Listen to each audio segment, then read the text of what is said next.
Beneath the streets you walk every day lies an entire world that nobody built, nobody remembers, and nobody dares to enter. Deep underground, in the darkness below concrete and steel, entire neighborhoods of abandoned buildings sit frozen in time. So what exactly is hidden down there? And why did a whole city vanish without a trace? For over a century, cities have kept a secret beneath their surfaces. When modern development pushed forward, urban planners faced a choice: demolish what came before or bury it. Many chose to build over the old world instead of erasing it completely. Today, underneath cities like Portland, Seattle, and Denver sit former neighborhoods, entire blocks that thrived a century ago but were intentionally buried or forgotten as the landscape above transformed completely. This story matters now because these hidden spaces challenge what we think we know about our own cities. They raise uncomfortable questions about progress, erasure, and who gets to decide what parts of history are worth preserving. They also present real safety and structural concerns for the modern buildings standing on top of them. When you understand what lies beneath, you see your city differently. The timeline begins in the late 1800s and early 1900s, when many American cities experienced rapid growth and constant reinvention. In Portland, Oregon, the city expanded upward after massive fires and floods forced rebuilding, literally raising street levels by up to 12 feet to prevent future disasters. The old ground-level buildings didn't disappear. They simply became basements and storage areas beneath new streets. Shop owners abandoned their storefronts, and within decades, few living people even knew those spaces existed. Similar patterns emerged in other cities. Seattle experienced comparable urban renewal in the early 1900s, and Denver faced both flooding concerns and rapid development that pushed older neighborhoods down and under.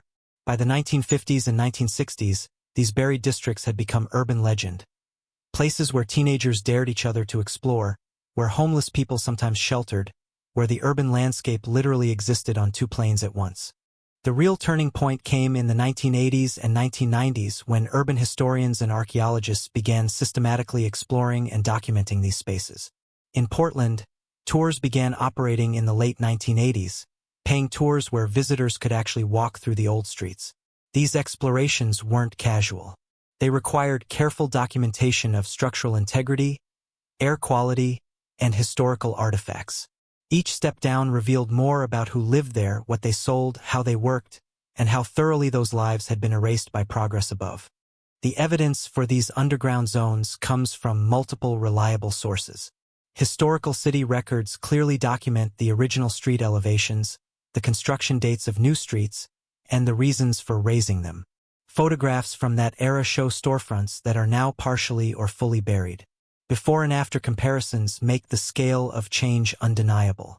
Structural engineers have verified the integrity of remaining underground buildings through surveys and reports, confirming that many remain standing and architecturally sound despite decades of darkness and abandonment.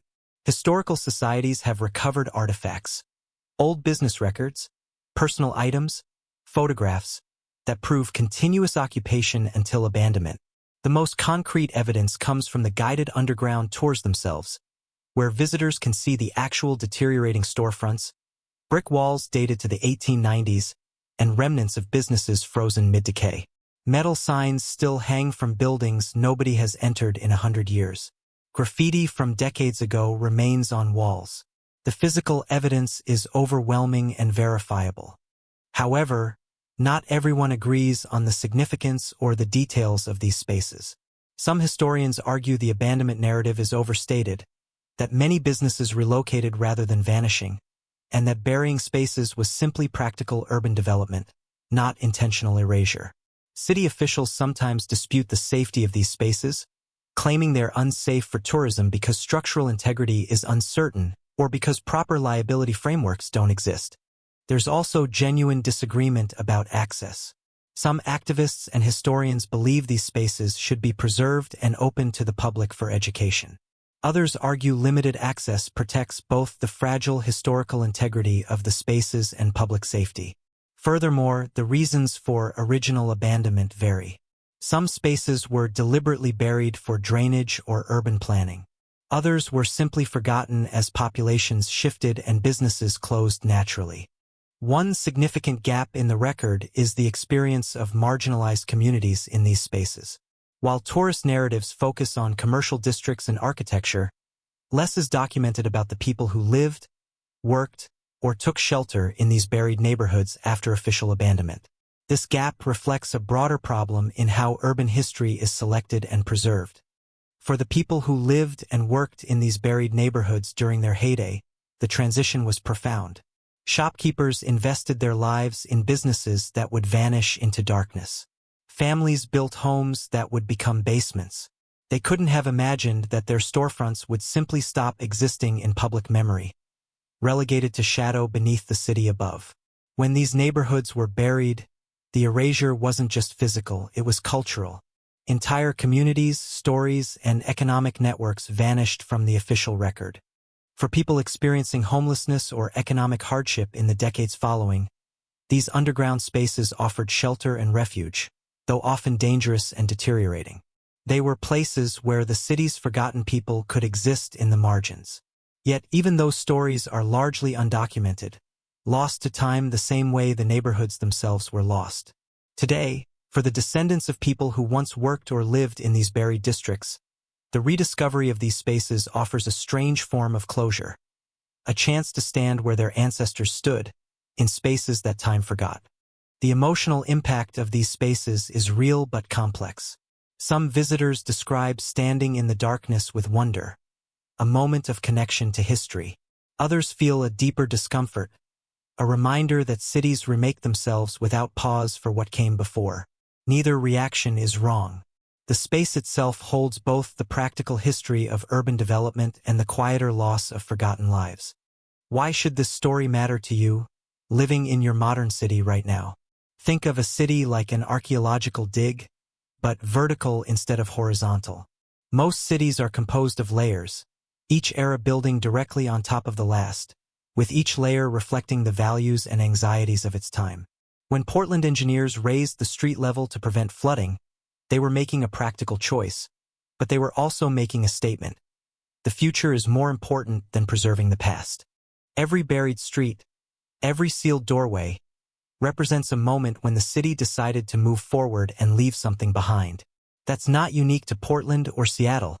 It's a universal pattern. Progress always buries something. Sometimes literally, sometimes in memory. If you think of history as sediment, what lies beneath isn't just architecture. It's evidence of human decisions. Entire communities were disrupted when these streets were raised. The wealthy rebuilt above. The poor were left below. The process mirrored social hierarchies in brick and stone. The more you study these spaces, the more you realize how deeply inequality was built into the urban fabric. That's why these underground worlds are more than curiosities. They're warnings. When a city chooses which histories to preserve, it reveals whose stories it values. When we ignore the buried, we risk repeating the same cycles of erasure in modern form. Modern explorers, urban historians, preservationists, and even photographers see these forgotten worlds as a call to remember. Their documentation efforts go beyond tourism. They create archives, virtual tours, and community exhibits to reconnect modern citizens with the ghosts beneath their feet. Every photograph taken underground becomes an act of resistance against forgetting. But exploration carries responsibility. Some explorers romanticize the underground, posting photos on social media without understanding the fragility of what they're revealing. Brickwork collapses easily, wooden beams rot, and air quality can be dangerous. Preservation isn't just about protecting history, it's about respecting it. What you uncover should not be consumed. It should be understood. And yet, in a strange way, the underground city has never truly died. It breathes quietly beneath the surface, influencing the architecture and identity of the city above. Portland's street grid still follows the logic of the buried city.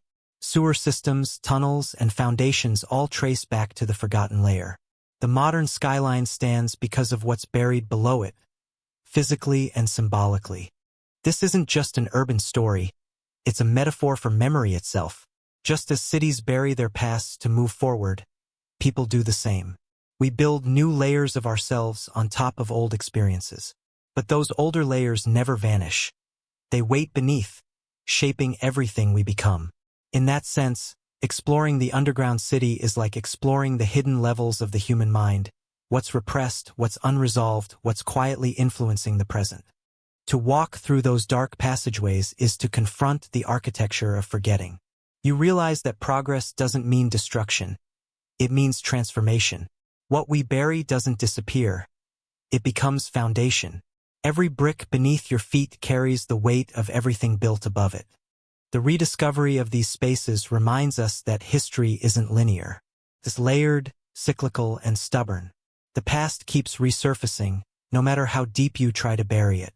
Every time someone descends into the forgotten streets, the city is forced to remember itself. And that act of remembrance, fragile, fleeting, imperfect, is what keeps the story alive. Think of a palimpsest, a manuscript that's been written over but still shows traces of its original text.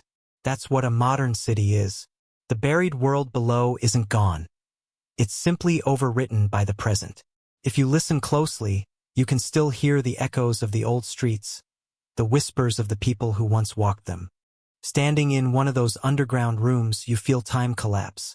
The sound of dripping water, the smell of dust and brick. It's as if a century has folded in on itself. For a moment, you occupy both past and present. You realize you're part of the same story that will one day be buried beneath something new. That's the uncomfortable truth about urban progress. One day, our own world will be the layer beneath someone else's. The skyscrapers, highways, and neon signs we take for granted will crumble and sink. Future archaeologists will study our ruins the way we study the ones below us now. And they'll ask the same question we're asking today: what kind of people built this place, and what did they choose to forget? So the story of the buried cities isn't just about architecture or engineering. It's about perspective.